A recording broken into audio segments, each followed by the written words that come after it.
చేతుల్ని రాజుగా నియమించుకోండి. ఏమంటారు? ఓకే ఓకే నియమించుకుంటాం. అదిగో అక్కడ ఎవరో చెప్పండి, ఎవరో చెప్పి వెళ్ళి అడుగుదాం. ఒరే చెట్టు మా మీద రాకండి, మమ్మల్ని నేరుతావా? నా నుండి వచ్చే తైలము దేవుని మనుషులకు సన్మానించి అటువంటి తైలము నేను ఇవ్వకుండా మీ మీద అటు ఇటు ఊగులాటకు రాలేను.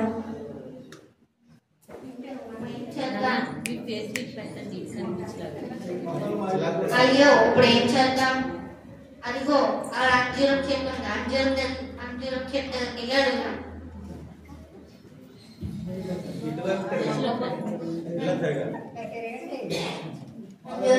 అంజూరం చెట్టు మా మీద రాకండి, మమ్మల్ని నేరుతావా? వచ్చే మధురమైన మంచి ఫలాలను ఇవ్వకుండా మీ మీద అటు ఇటు ఊగడానికి నేను రాలేను. అయ్యో ఇప్పుడు ఏం చేద్దాం? అదిగో ద్రాక్షవల్లిని వెళ్ళి అడుగుదాం.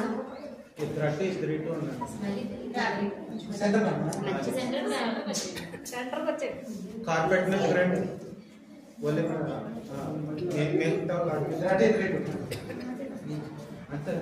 ద్రాక్షవల్లి మా మీద రాకండి, మమ్మల్ని నేరుతావా? దేవుని మానవులను సంతోషపెట్టిన ద్రాక్షారసమును నేను ఇవ్వకుండా మీ మీద రాజుగా నేను ఉండలేను. అయ్యో ఇప్పుడు ఏం చేద్దాం? అదిగో అక్కడ ముళ్ళపల్లి నీళ్ళు అడుగుదామా? మళ్ళీ నేను రాను. పర్లేదు నువ్వు ఊరుకో.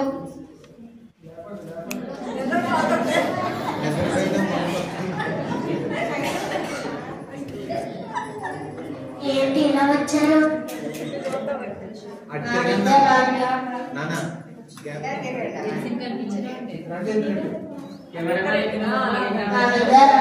మమ్మల్ని నేరుతా. మీరు నిజముగా నన్ను రాజుగా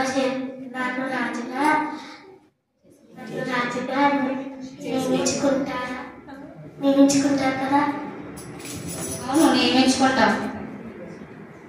అయితే రండి నా నీడను ఆశ్రయించండి, లేదా అగ్ని నాలో నుండి వచ్చి మిమ్మల్ని కాల్చివేస్తూ లెబనోను దేవదూర చెట్లను కాల్చివేస్తుంది.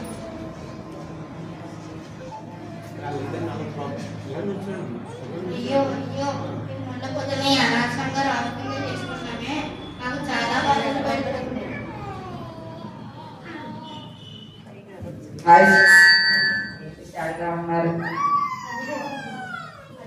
ముళ్ళ పొద్దుని రాజుగా చేసుకున్నాం. ఆ రాజుగా చేసుకున్నందుకు మమ్మల్ని ఎన్నో బాధలు పడుతుంది. అయితే మీకు శుభవార్త. ఏలిగనగా మనకు శిశువు పుట్టాను, మనకు కుమారుడు అనుగ్రహింపబడేను. ఆయన భుజము మీద రాజ్యభారం ఉన్నది. ఆశ్చర్యకారుడు, ఆలోచనకర్త, బలవంతుడైన దేవుడు, నిత్యుడగు తండ్రి, సమాధానకర్తయగు అధిపతి అని అతనికి పేరు పెట్టబడేను.